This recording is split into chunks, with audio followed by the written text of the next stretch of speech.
صلاة الله سلام الله. Assalamualaikum warahmatullahi wabarakatuh.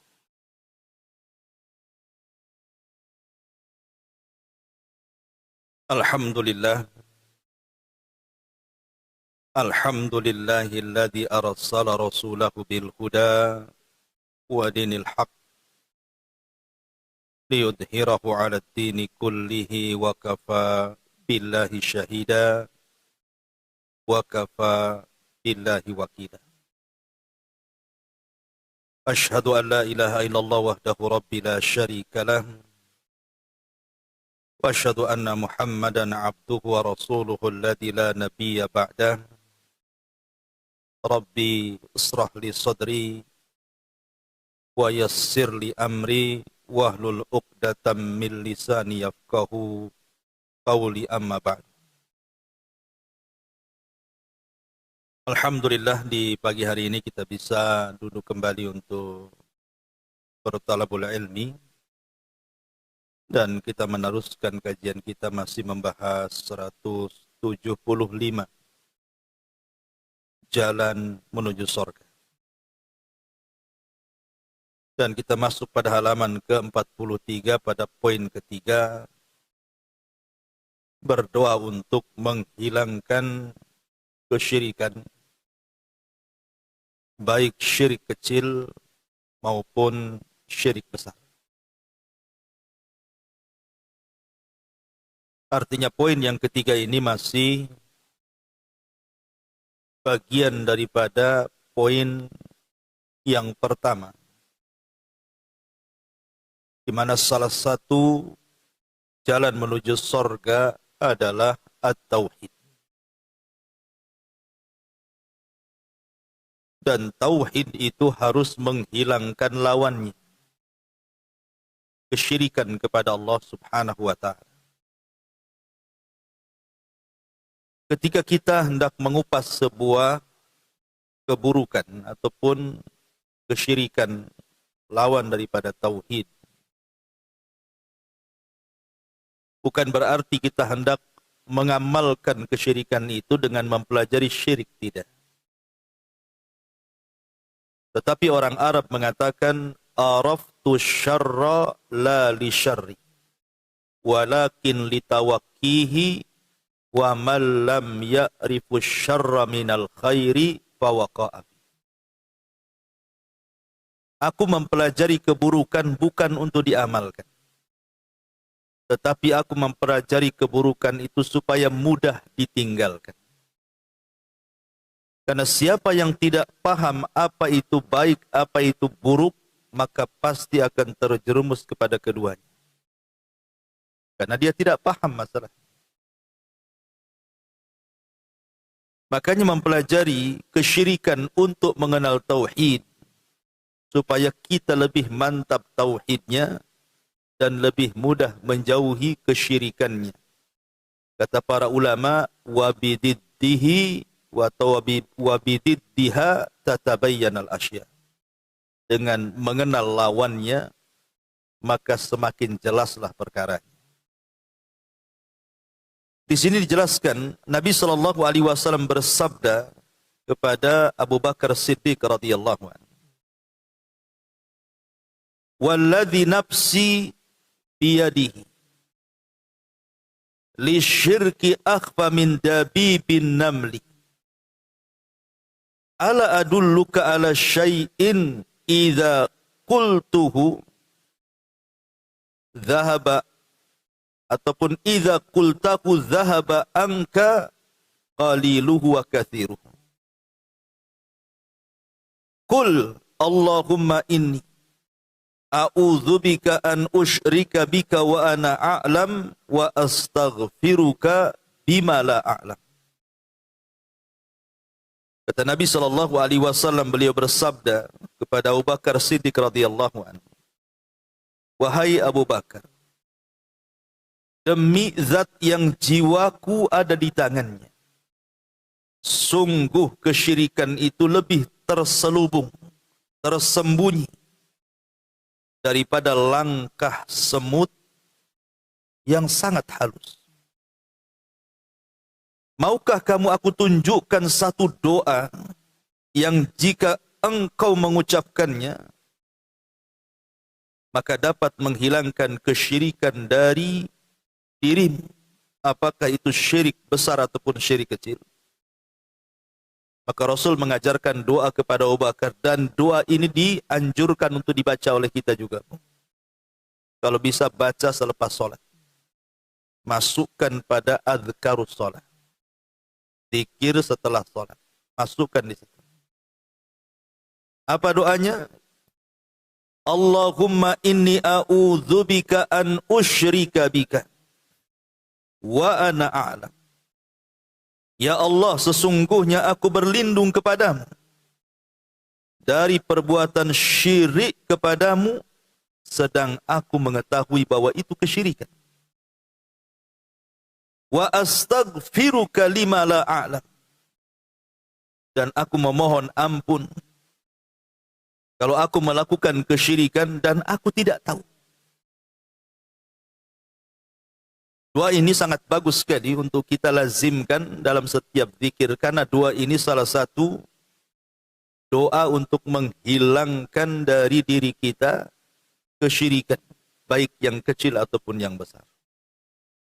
Tentu bukan hanya sekedar doa kan, tetapi juga ada akhdhu bil asbab, mencari sebab untuk menghindar dari kesyirikan. Ma'asyiral muslimat yang dimuliakan Allah Azza wa Jalla. Nasihat Nabi SAW kepada Abu Bakar ini, beliau hendak menasihati bahwa di sana ada jenis syirik itu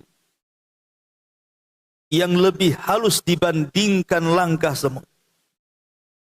Ibu kalau semut berjalan, kira-kira dengar nggak? Lagi jalan. Kita nggak dengar kan semut jalan itu. Kalau ibu yang jalan dengar. Apalagi pakai sepatu bakiak, makin dengar lagi. Tapi kalau semut mana bisa dengar, kita kan gerakan dia. Bahkan tahu-tahu ada di atas baju.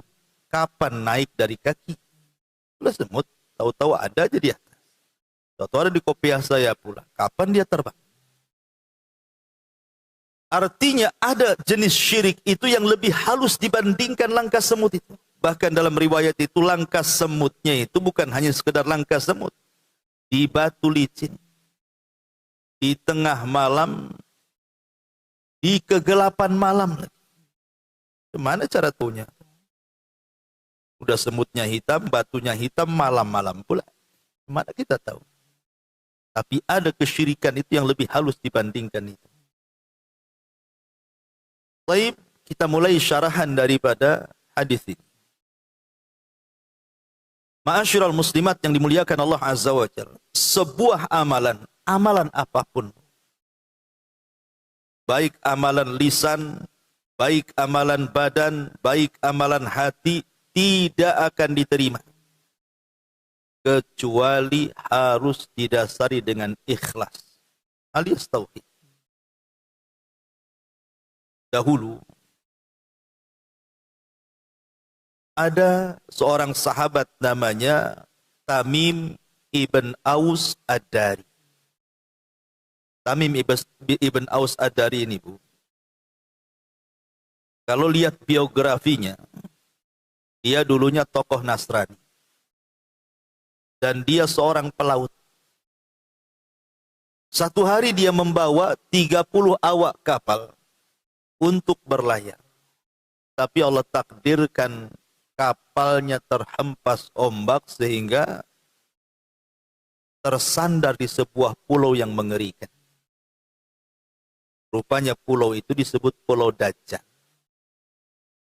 Disitulah Tamim ibn Aus Ad-Dari berjumpa dengan Dajjal. Satu-satunya sahabat yang berjumpa dengan Dajjal langsung itulah Tamim ibn Aus Ad-Dari. Rasul aja nggak pernah berjumpa.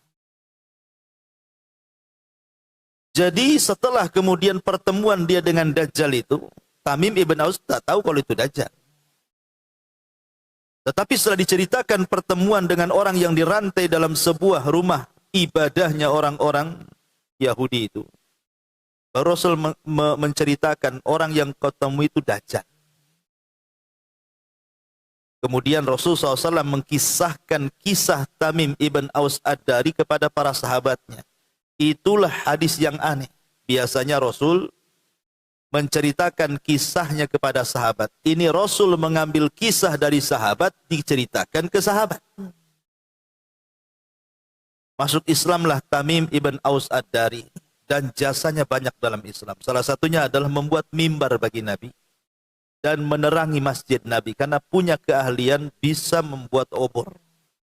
Teranglah masjid Nabi dengan cahaya yang dibuat oleh Tamim ibn Aus Ad-Dari. Ketika dia masuk Islam, Tamim ibn Aus Ad-Dari ini luar biasa. Dia habiskan waktunya untuk mempelajari Al-Quran. Sehingga lambat laun terkuasailah Al-Quran. Dan dia satu di antara sederetan sahabat yang hafal Quran dan menguasai Al-Quran. Dan setiap malam tidak pernah meninggalkan Qiyamul Lail. Setiap malam tidak pernah meninggalkan membaca Al-Quran. Sehingga masyhur solatnya dan masyhur membaca Qurannya. Jadi adalah orang yang ingin menanyakan soal ibadahnya Tamim ibn Aus Ad-Dari tentang solatnya. Jadi ada orang datang kepada Tamim ibn Aus Ad-Dari mengatakan, "Kaifa salatuka ya Tamim?" Bagaimana solatmu? Kok kamu bisa melakukan solat selama itu setiap malam? Kok enggak punya lelah, letih, kok bisa khusyuk, macam-macam ditanyakan. Bukannya dijawab, Bu, marah dia. Faghadibat Tamim, Tamim pun marah. Kemudian dia mengatakan kepada orang yang bertanya ini, wallahi demi Allah, la raq'atun atau la raq'atan usalliha fi jawfil laili fi sirrin ahabbu ilayya min an usalliya kullahu thumma aqussuhu 'alan nas, katanya. Demi Allah, kata Tamim ibn Aus Ad-Dari, seandainya aku melakukan satu rakaat salat saja di tengah kegelapan malam, orang tidak ada yang tahu kecuali Allah, itu lebih aku sukai dibandingkan aku solat entah berantah berapa kali, ya mungkin ribuan rakaat. Setelah aku solat ribuan rakaat, tiba-tiba aku ceritakan pula kepada orang. Mustahil aku ceritakan solatku. Tuh, lihat, ini namanya orang ikhlas, Bu. Kadang-kadang ibu ini baru habis ngaji dari sini, pulang. Ketemu kawan di jalan. Kata kawan, dari mana Dari Sukajadi. Ngapain ke Sukajadi? Ngajilah. Banyak orangnya. Lumayan. Dan saya paling depan pula. Terus yang lain bagaimana? Yang lain tidur, saya aja yang nyatat, katanya kan. Ceritanya. Ya. Berpura-pura sedikit kenapa, Bu? Kalau ditanya ibu dari mana? Dari sono. Dari sono, selesai. Ya. Sudahlah, jangan tanya-tanya, kan enak tuh, Bu. Jadi ibu enggak pamer, enggak ria kan gitu. Enggak ada orang tahu ibu habis ngaji. Karena menyebutkan ibadah itu, kalau hati kita enggak labil, hati kita ini enggak mantap, labil, habislah. Apalagi tadi malah diperpanjang pula ngomongnya. Waktu ngaji, yang lain tidur, aku yang nyatat sendiri, katanya. Kan ngerendahkan orang jadinya. Kalau ibu ngomong begitu, Bu, masih bagus yang tidur daripada ibu yang ngomong orang lain tidur. Kenapa? Karena yang tidur tak punya dosa. Ibu punya dosa gibah orang. Itu kan gibah orang namanya. Terutama si Anu tuh, wah itu tidurnya kenceng. Makin gibah lagi kan. Jadi pulang dari pengajian gak dapat apa-apa, dapat gibah saja, gibahin orang tidur. Lah, Bagaimana Tamim ibn Aus Ad-Dari ini marah. Maka kalau bisa sebisa mungkin biasakan menyembunyikan sebuah amal. Itu namanya ikhlas. Dahulu ada seorang khalifah. Seorang penguasa. Orangnya suka pamer. Oh, pamer. Luar biasa. Kalau dia melakukan sesuatu itu, kalau bisa dipuji orang, didengarin orang, dan kalau bisa mendapatkan pujian-pujian yang menyenangkan. Itu khalifah. Satu hari khalifah ini, dia ada rencana untuk membuat masjid. Masjid yang sangat megah. Dan keinginannya masjid itu kalau sudah jadi, nanti dia akan buat plang nama masjidnya nama dia. Dan dia tidak boleh menerima sumbangan atau tidak mau menerima sumbangan dari luar. Pokoknya ini masjid-masjid saya yang bangun, kalau sudah jadi ya nama saya di situ. Tapi kan niatnya sudah nggak bagus, ingin pamer. Akhirnya dikumpulkanlah para pekerjanya. Kemudian dirancang masjidnya seperti apa, besarnya seperti apa. Proyeknya besok mulai pembangunan peletakan batu pertama. Dikerjakanlah masjid itu. Besar, megah. Ketika sudah jadi masjid itu, tinggal naruh plang saja. Maka mulailah diresmikan masjid itu. Kemudian dia mengatakan kepada pembantunya, pesankan plang, kasih nama saya, tancapkan depan masjid. Akhirnya sama pembantunya dibuatkanlah plangnya, nama dia, kemudian ditaruh depan masjid. Sang khalifah ini tiba-tiba malamnya tertidur, mimpi dalam tidurnya. Apa mimpinya, Bu? Plangnya dicabut orang. Kemudian digantikan nama, bukan nama dia, tapi nama seorang wanita tua. Terperanjatlah ini khalifah ini.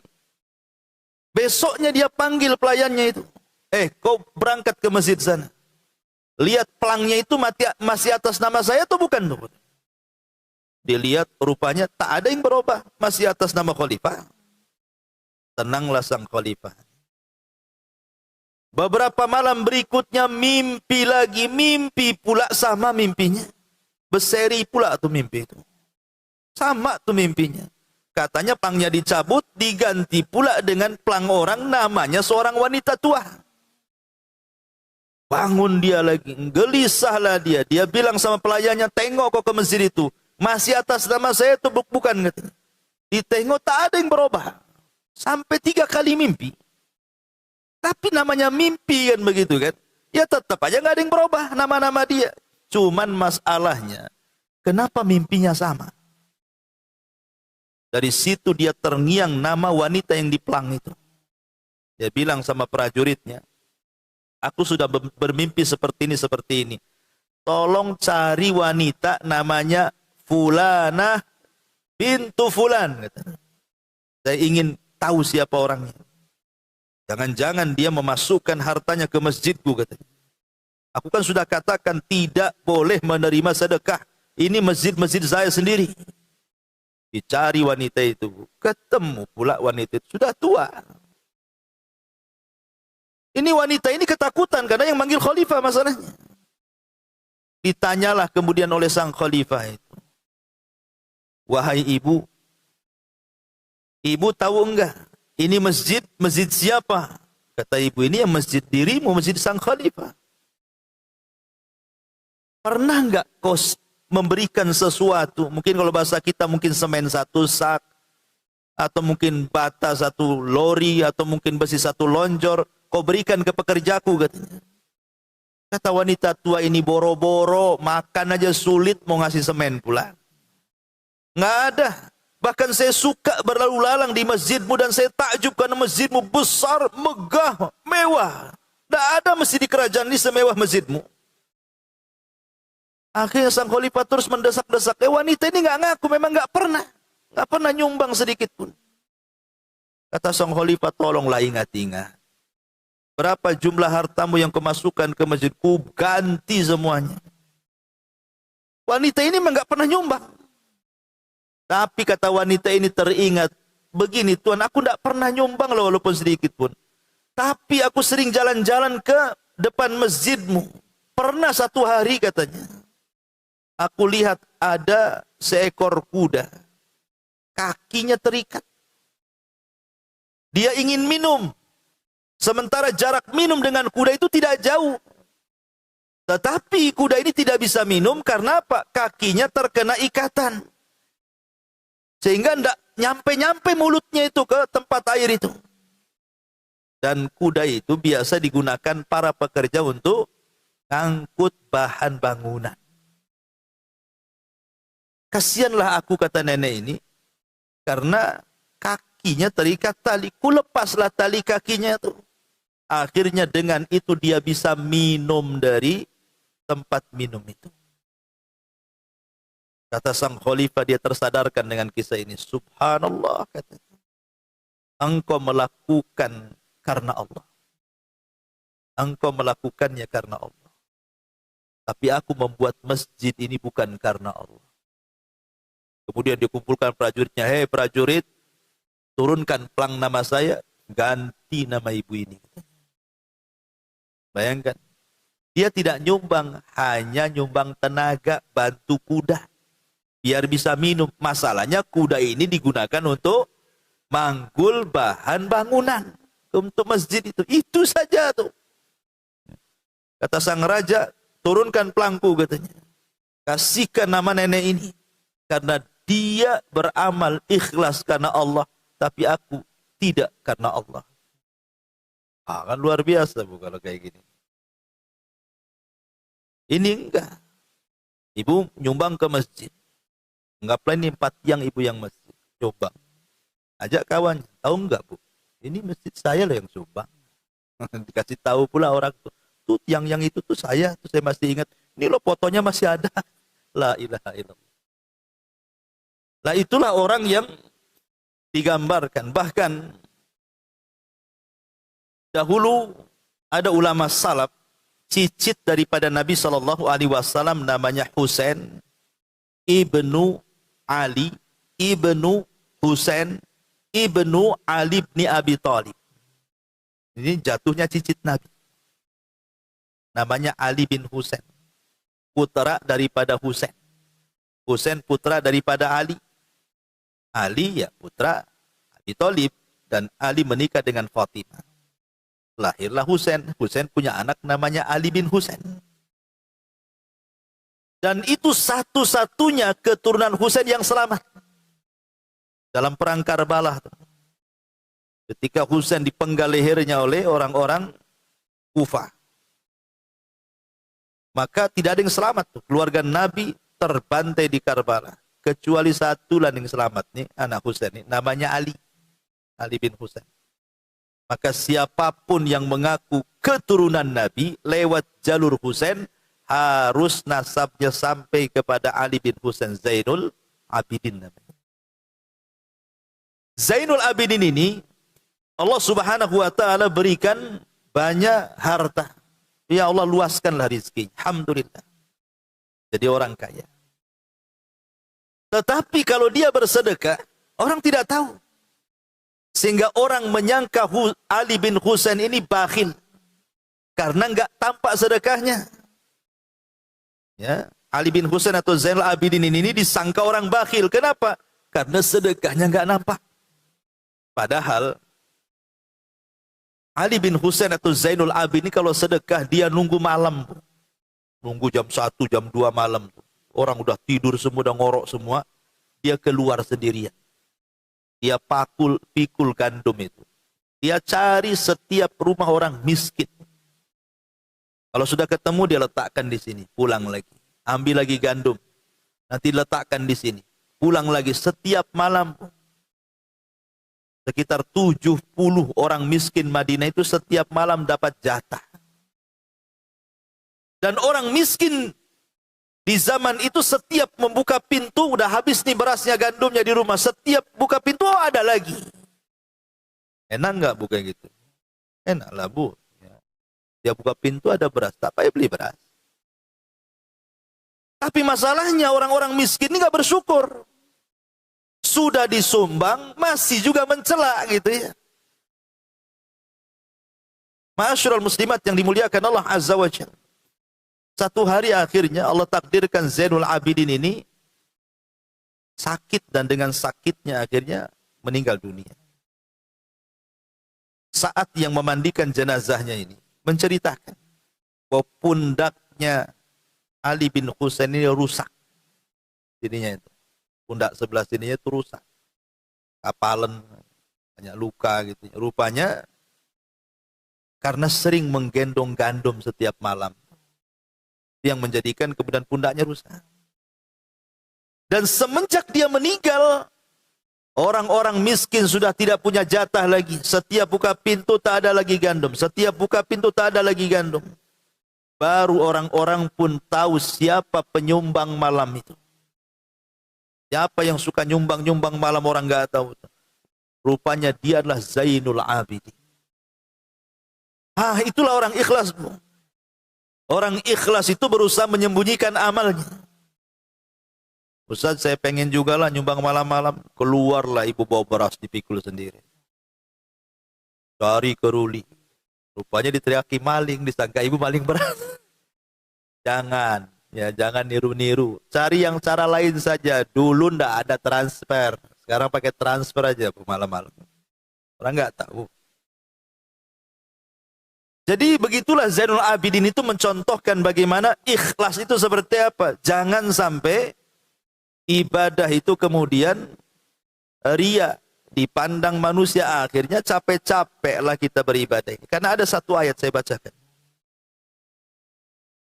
Di dalam surah Al-Baqarah, Allah Subhanahu wa taala berfirman bagaimana menggambarkan bahaya orang ria dan beruntunglah orang-orang yang ikhlas. Ibu catat Al-Baqarah 266. Allah Subhanahu wa taala berfirman, ayawaddu ahadukum an takuna lahu jannatun min nakhilin wa a'nabin tajri min tahtihal anhar lahu fiha min kulli thamarat wa asabahul kibaru wa lahu dhurriyyatun du'afa fa asabaha i'sarun fihi narun fahtarakat kadzalika yubayyinullahu lakumul ayat la'allakum tatafakkarun. Adakah salah seorang di antara kalian yang ingin memiliki kebun kurma dan juga anggur yang mengalir di bawahnya sungai-sungai? Di sana dia memiliki segala macam buah-buahan. Kemudian datanglah masa tuanya sedangkan dia memiliki keturunan yang masih kecil-kecil. Lalu kebun itu ditiup angin keras yang mengandung api sehingga terbakar. Demikianlah Allah menerangkan ayat-ayatnya kepadamu agar kamu memikirkannya. Begini Bu ceritanya ayat ini. Ada seseorang yang dari kecil sampai tua bekerja keras-kerasnya itu. Keras sekali bekerjanya. Karena ingin sukses di masa tua. Akhirnya orang ini beli kebun luas-luasnya. Kemudian kebun itu ditanami dengan berbagai macam buah-buahan. Ya ada kurmanya, ya ada anggurnya, ya boleh juga ada salaknya, ada jeruknya, ada durennya, ada kesemaknya, ada apalah pokoknya buah-buahan di situ ada. Dia rawatlah kebun itu, dia sudah habiskan uangnya untuk beli pupuknya dan begitu seterusnya. Dengan harapan apa? Kalau nanti pohon ini sudah besar, seiring dia juga sudah tua, kemudian dia tidak punya tenaga lagi, pohon yang sudah ditanam ini berbuah, tinggal menikmati hasilnya. Ceritanya. Kemudian waktu pun berjalan.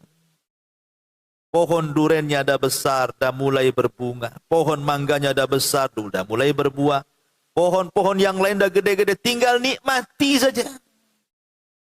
Dan dia pun sudah tua, sudah lemah. Sudah sakit, tidak bisa gerak, dia ingin tenang. Sementara dia sudah punya anak, punya cucu masih kecil-kecil, dengan harapan tanpa kerja pun sudah dapat hasil dari kebun. Karena dia membuat perkebunan itu dari kecil. Sekarang sudah tua dia. Dan nggak bisa lagi bergerak. Tiba-tiba keesokan harinya ketika panen pertama, kononnya mau menikmati hasilnya tuh, Allah tiupkan angin mengandung kilat, petir dan api, membakar semua kebunnya.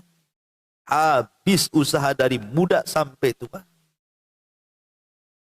Maksudnya apa ayat ini dengan bab kita ini? Maksudnya gini, jangan sampai orang itu seumur hidupnya itu kalau ibadah bukan karena Allah. Salat bukan karena Allah, puasa bukan karena Allah, haji bukan karena Allah, baca Quran tidak karena Allah, ngaji pun bukan karena Allah. Semua bukan karena Allah. Tiba-tiba setelah mati datang pula menghadap Allah, ya Allah, mana pahala puasa saya, mana pahala zakat saya, mana pahala jihad saya, mana pahala saya ngaji itu mana? Kata Allah, tak ada. Habis pahalamu. Jadi jangan sampai seperti ini, maksudnya seperti itu. Sudah capek, lelah, letih, amilatun nasibah, tasla naran, hamiyah. Lelah, letih ibu bekerja, beramal tuh. Tapi karena bukan karena Allah, ketika menghadap Allah, satu pahala pun tidak dibawa. Nah, jangan seperti kisah ini. Sudah capek-capek lah beramal. Sampai tua mau mengambil hasilnya, nggak ada yang diambil satu buah-buahan pun. Sama dengan orang beramal satu hari, 1 bulan, 1 tahun sampai mati. Ya, dengan harapan dia dapat sorga. Rupanya sorga pun tak dapat. Kenapa? Karena tadi. Karena ria. Makanya saya nasihati, maaf ibu ya, maaf, jangan tersinggung. Kalau ibu sudah hijrah tuh bu, jangan yang diperhatikan itu soal penampilan aja. Kadang-kadang begitu jeleknya tuh orang yang baru hijrah. Yang dipentingkan itu penampilan.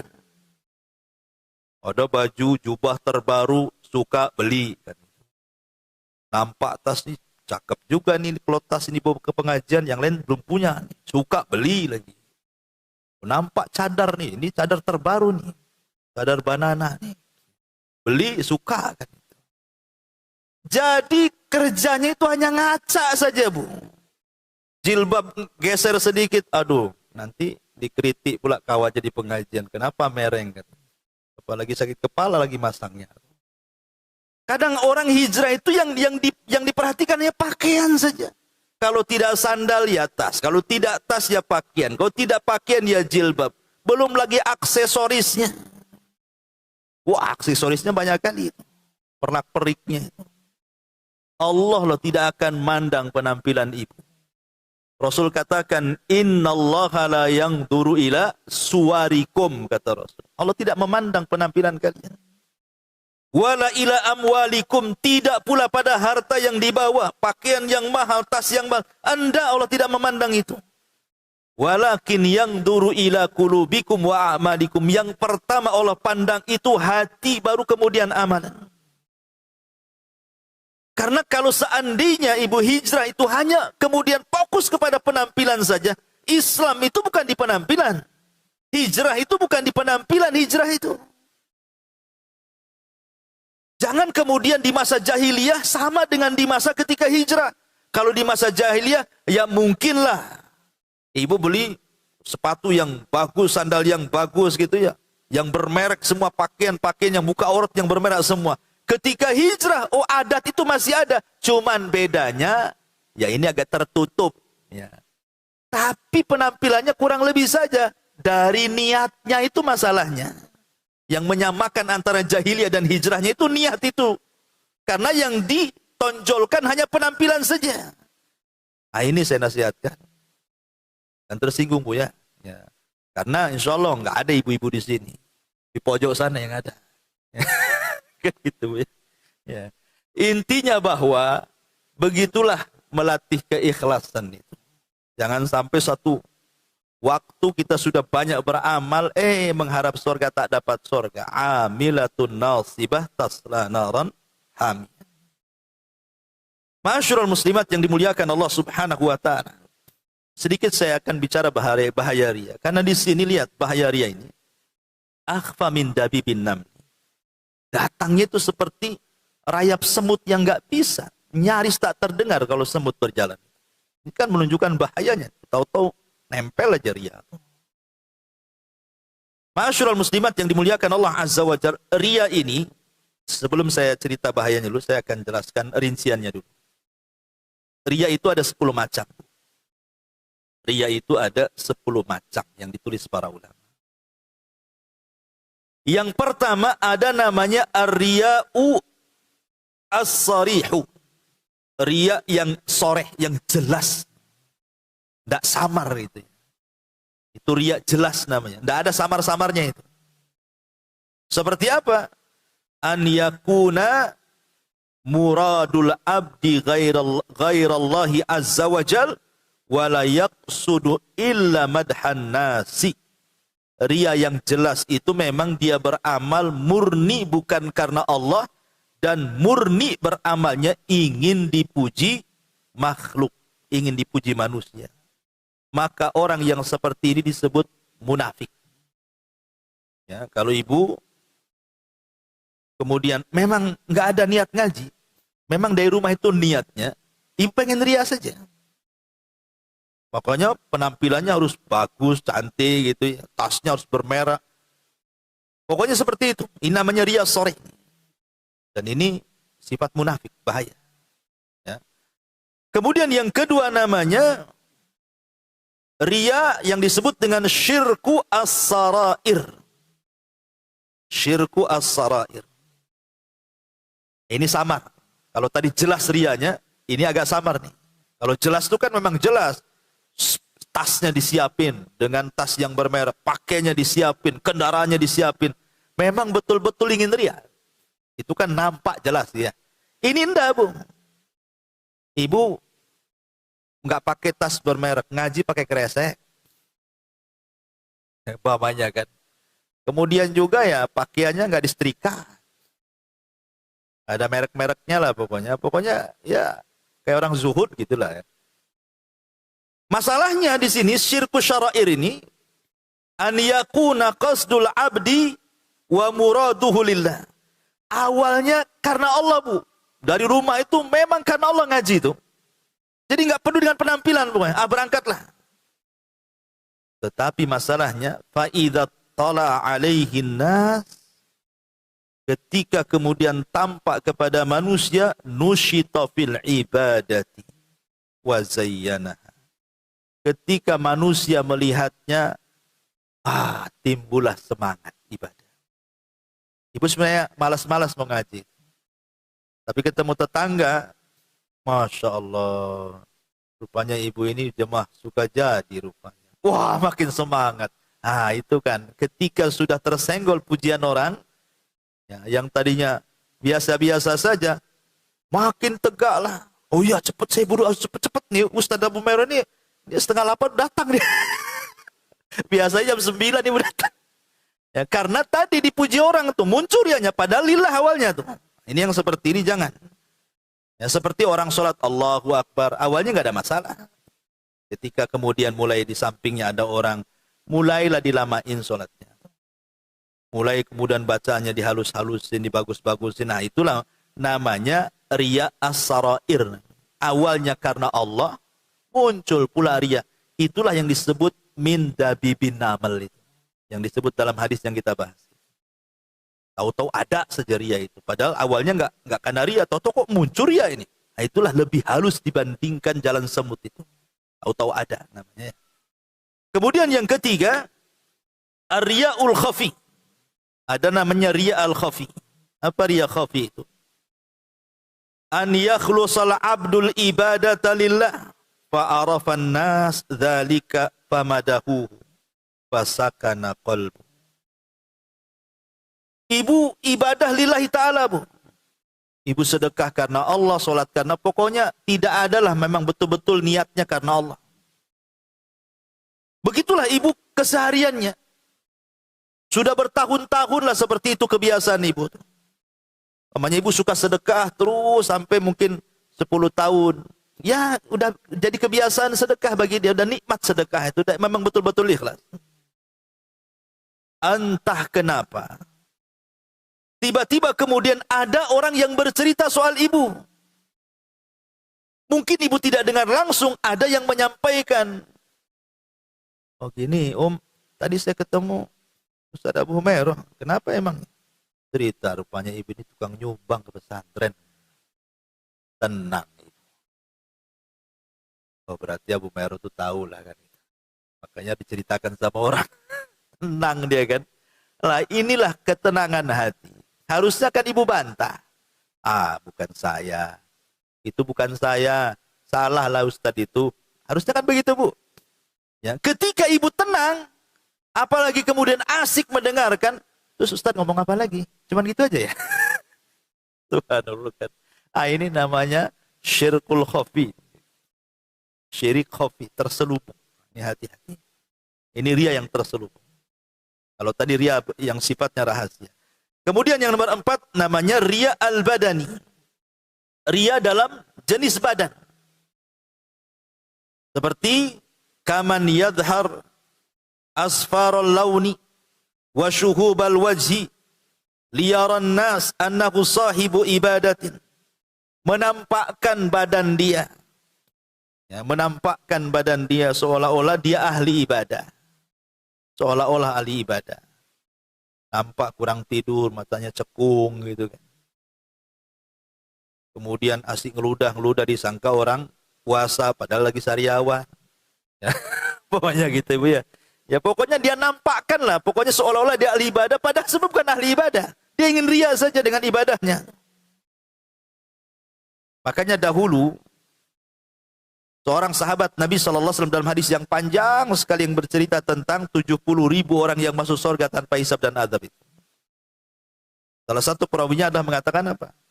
Ketika dia mengatakan semalam ada meteor. Siapa di antara kalian yang tahu meteor jatuh semalam? Kemudian sahabat ini mengatakan saya, wahai Rasul, tapi semalam saya tidak sedang sholat malam, tapi saya tersengat kalajengking, dia bilang itu.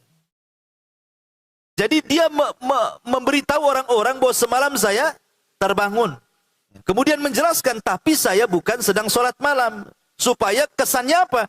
Jangan sampai kemudian orang menyangka dia sedang pamer bahwa bangunnya dia di malam hari itu tuh sholat malam. Maka dia tepis tuh kata-kata sholat malam itu dan mengatakan, semalam saya bangun, saya nampak tuh meteor itu. Tapi saya tidak sedang sholat malam. Tapi saya nampak tuh meteor itu. Karena semalam kakiku tersengat kalajengking. Dia berusaha. Ya, jangan sampai kemudian orang bersuudzon ataupun berhusnudzon sama dia. Dia tepis semuanya. Nah, kalau bisa seperti itu. Ya, jadi kalau sudah nampak orang ini memuji kita, kalau kita tepis, nggak bener lah. Mungkin salah orang, mungkin bukan saya, mungkin sama namanya tapi bukan saya. Sama orangnya tapi bukan saya. Begitu, ditepis gitu kalau seandainya ada hal-hal yang membangkitkan ria. Kemudian yang nomor 5, riaul libas wazi. Kalau tadi badan, sekarang pakaian. Nah, ini yang tadi saya katakan, saya nasihatkan. Ya, kalau hijrah itu jangan pakaian aja yang diperhatiin itu. Kemudian yang nomor 6, riaul qauli. Ria dalam bicara. Kaman yahfad aqwalal ulama wa ikhtilaf al-fuqaha fi mas'alataini aw thalatha. Fa idza jalasa fi majlisin iftataha huma liyubayyana lin-nas annahu 'alimun bi ikhtilafil fuqaha mulimun bi aqwalil ulama. Ini ulama mencontohkan seperti namanya orang yang memang dia thalabul ilmi. Dia hafallah perkataan-perkataan pendapat-pendapat para ulama itu. Apabila dia duduk di majlis, maka dia seolah-olah alim, dia menyebutkan ini pendapat Syafi'i, pendapat ini. Tapi tujuannya bukan ngasih ilmu, hanya ingin pamer kalau dia itu hafal pendapat-pendapat itu, gitu maksudnya. Lah kalau urusan ilmu seperti ini saja, ini bisa menjadikan ria, Bu. Apalagi ibu pamer soal keluarga. Ini masalah ini saja bahaya. Apalagi masalah keluarga, nggak ditanya cerita anaknya. Alhamdulillah, anak saya ada di Jakarta. Kan ibu nggak ditanya anaknya, kenapa cerita anak? Kita ini lagi cerita ngaji, kok lari ke anak pula? Ya. Alhamdulillah anak saya begini-begini. Alhamdulillah, pokoknya memuji dia saja dan keluarganya.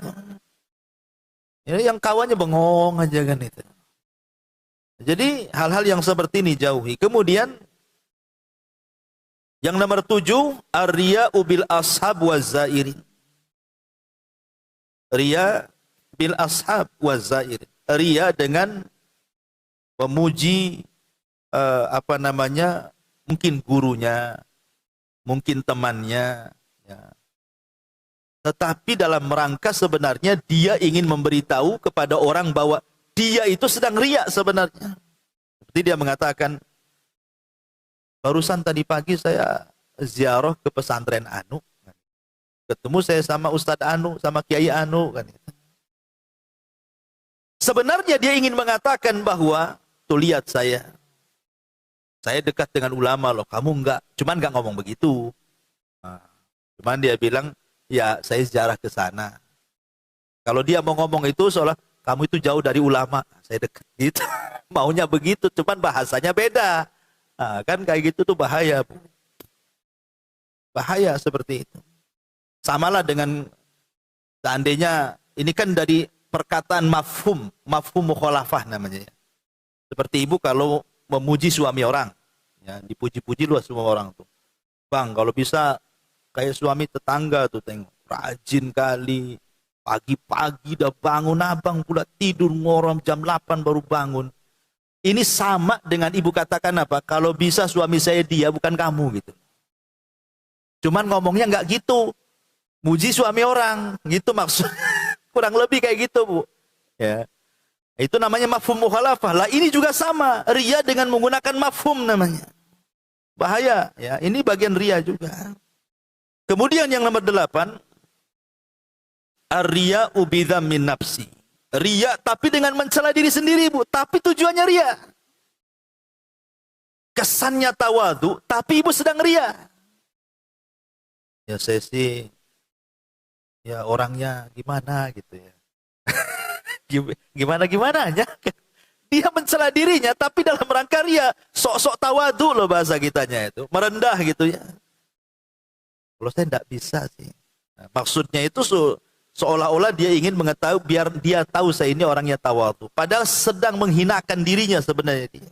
Kan ada orang yang merendah itu supaya sebenarnya oh, orang ini orang baik. Buktinya dia orangnya tawadu.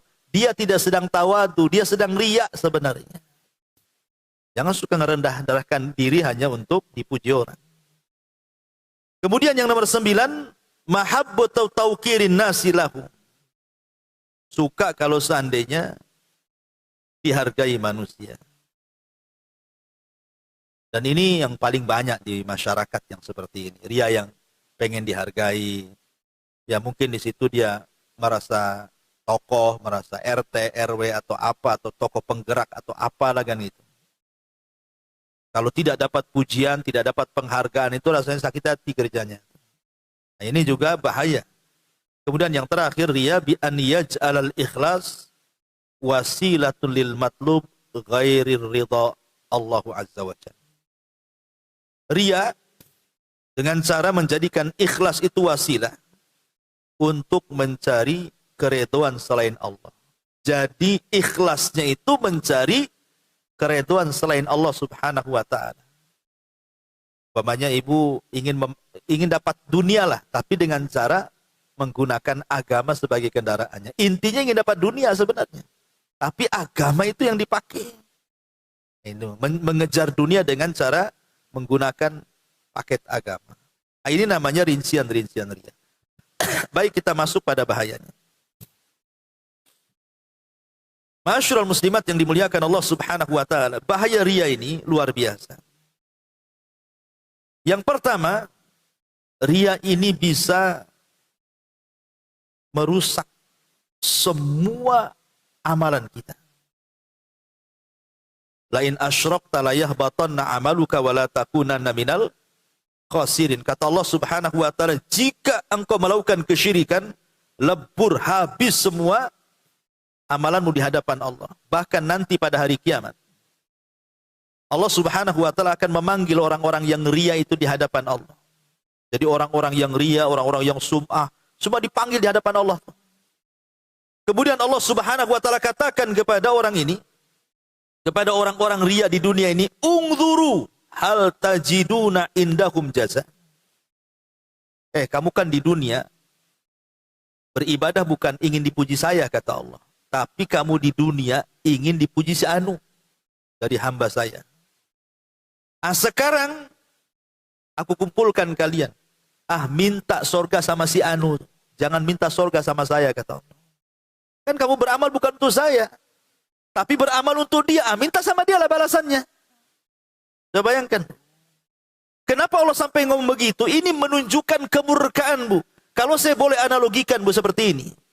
Umpamanya, ibu punya kebun. Kemudian ibu buka lowongan kerja. Siapa yang mau jadi tukang kebun saya? Saya gaji 1 bulan 5 juta atau 10 juta. Tapi rawat kebun saya.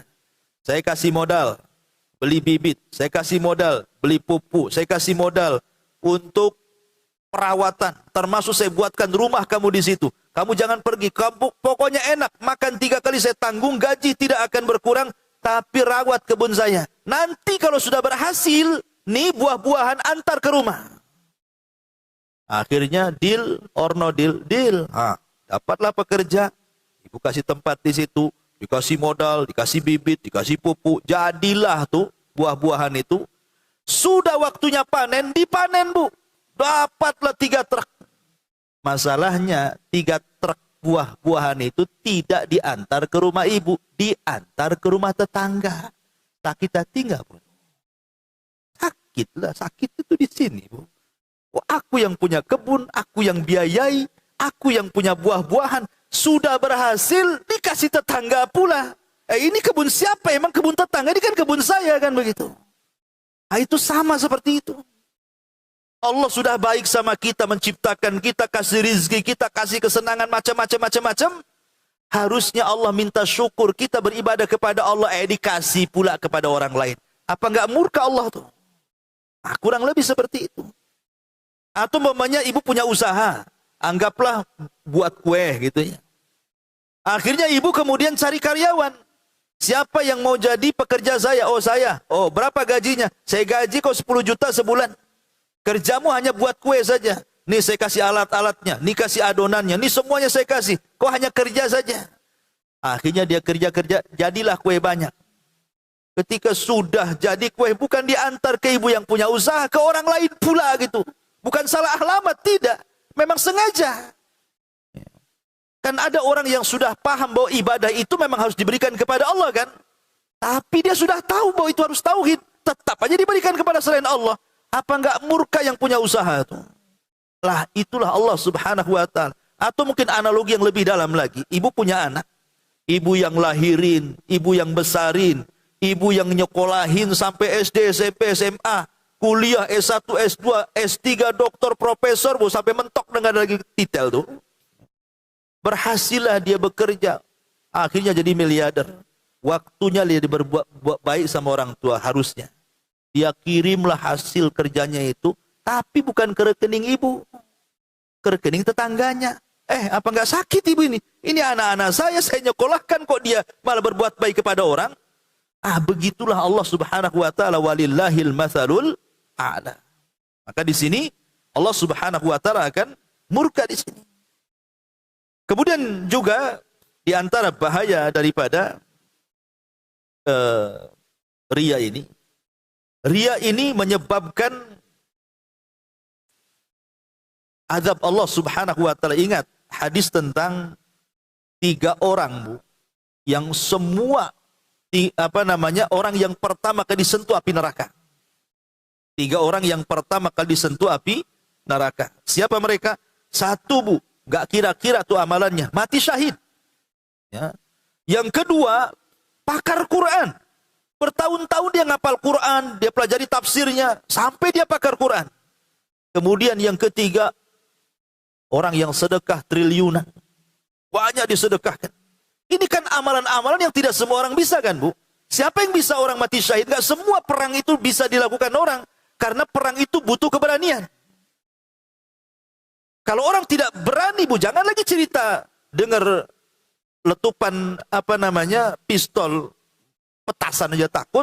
Ya, kalau orang nggak berani itu.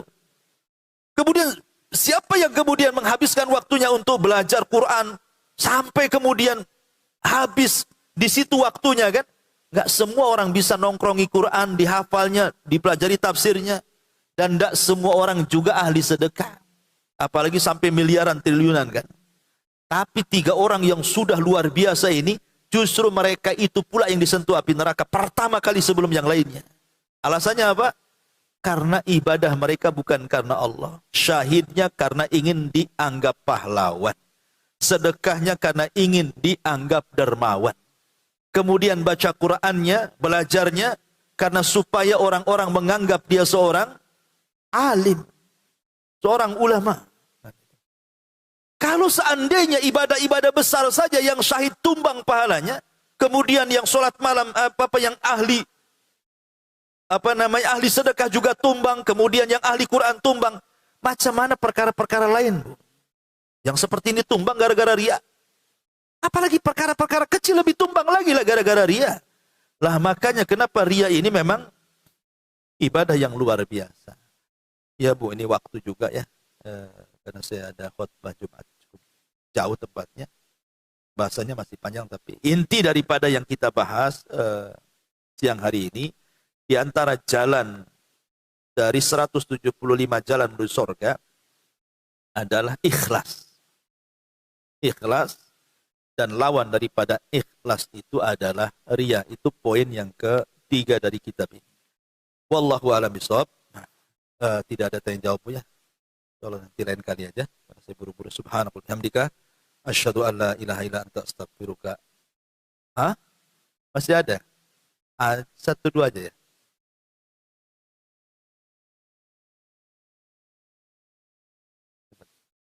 2 poin Ustaz. Oh, boleh. Saya pernah bacakan di dalam hati seseorang itu pasti ada riya walaupun sedikit gitu. Maksudnya ada mengikut di dalam diri seseorang itu Ustaz. Nah, jadi perkara riya ini yang bisa membatalkan ibadah itu riya yang seperti apa Ustaz gitu. Maksudnya ibadah itu terbatalkan karena riyanya yang sebatas apa gitu. Terus yang kedua Ustaz, mengenai ibadah yang misalnya kayak sedekah gitu kan Ustaz, atau menolong orang lain itu kalau kita karena kasihan gitu Ustaz, kan awalnya misalnya menolong atau sedekah itu kan karena kasihan, bukan kayak yang karena bukan karena Allah, tapi misalnya ada karena Allahnya, tapi awalnya tuh karena kasihan dulu gitu Ustaz. Itu gimana Ustaz? Ya alhamdulillah. Pada dasarnya ya setiap manusia itu ya mesti adalah keinginan dipuji orang itu semua ada. Saya, ibu semua ada. Karena fitrah manusia itu zuyyina linnas hubus syahwat. Manusia itu dihiasi karena cinta syahwat. Syahwat ingin dipuji, syahwat. Semua manusia ada. Nggak mungkin tidak ada. Ya kalau tidak ada matilah hatinya kan. Mesti ada. Dan dari adanya itulah tersyariatkan sebuah ibadah yang disebut dengan mujahadah. Justru kalau tidak ada mujahadah. Tapi dengan adanya riya dalam hati itu, timbullah ibadah yang disebut mujahadah. Sungguh-sungguh melawan. Maka mujahadah itu ibadah. Melawan riya. Ya, dengan cara apa? Salah satu wasilahnya doa ini yang diajarkan Rasul kepada Abu Bakar. Allahumma inni a'udzubika an usyrika bika wa ana a'lam wa astaghfiruka bima la a'lam. Contohnya ini. Ada mujahadah di situ. Sungguh-sungguh ingin melawan. Tetapi riya yang membahayakan itu, kalau seandainya, pertama, memang awal ibadahnya riya, itu membahayakan. Kalau sudah awal ibadahnya riya, tengahnya ikhlas, nggak diterima ibadahnya. Tetapi kalau seandainya awalnya ikhlas, di tengah-tengahnya riya, maka lihat apakah di akhirnya riya atau tidak. Kalau awalnya ikhlas, tengahnya riya, akhirnya ikhlas, maka riya di tengah-tengah tidak membahayakan. Tapi kalau awalnya ikhlas, tengahnya riya, akhirnya pula riya, maka ini membahayakan riya seperti ini. Intinya perhatikan riya itu awal dan akhir. Jangan awal riya, tengah ikhlas, akhir riya. Ini zigzag yang salah ini. Tapi yang betul itu awalnya ikhlas, tengahnya ikhlas, akhirnya ikhlas. Kalaupun tengahnya ikhlasnya tergoyahkan dengan riya, yang penting akhirnya. Al-a'mal bi khawatimiha. Yang penting amal itu di akhir. Baik ini. Yang kedua soal latihan sedekah. Ya memang harus dilatih. Terkadang memang, kadang kita ini beramal awalnya karena manusia. Tapi kita lawanlah tuh. Sebagaimana Imam Syafi'i mengatakan, tolabtul ilma li ajli dunia wa ya'bal ilmu illa an yakuna lillah. Dulu aku belajar, kata Imam Syafi'i, awalnya karena dunia. Tapi dengan lamanya aku belajar, rupanya ilmu tidak bisa dicari kecuali karena Allah. Karena Imam Syafi'i itu waktu kecil-kecil, dia itu kan orang miskin Imam Syafi'i. Jadi kalau belajar itu cari panti asuhan yang gratis. Jadi ini pondok pesantren gratis masuk situ. Kan awalnya kan cari gratisan kan? Karena dunia tuh. Awalnya Imam Syafi'i itu cari pondok gratisan. Tapi setelah pintar jadi ulama besar, baru dia mengatakan wa ya'bal ilmu illa an yakuna lillah. Rupanya ilmu tidak bisa dicari kecuali karena Allah. Awalnya nggak apa-apa, seperti itu latihan, lama-lama kemudian ikhlas. Memang kalau nggak dilatih kan nggak bisa, memang harus dilatih kan, itu memang berat kan.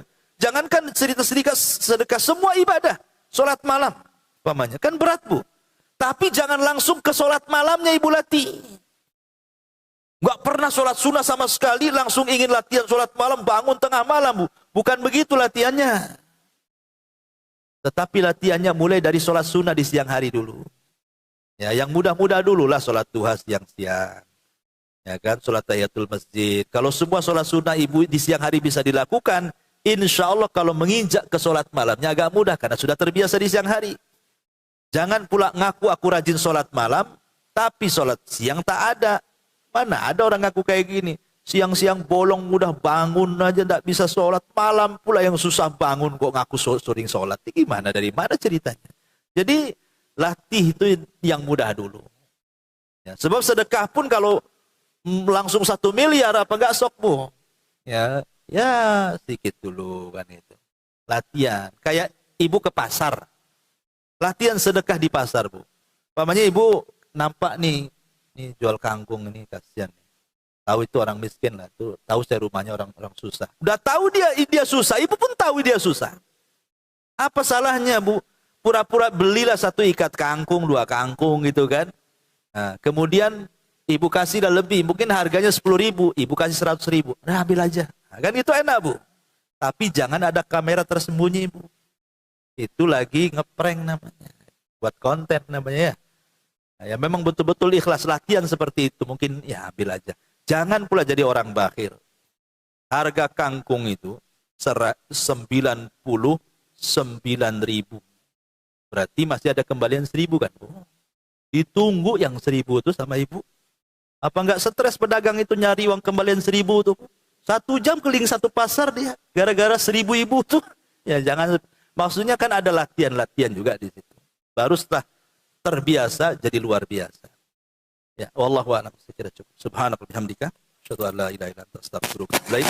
Allahu ta'ala. Assalamualaikum warahmatullahi wabarakatuh. Salatullah, salam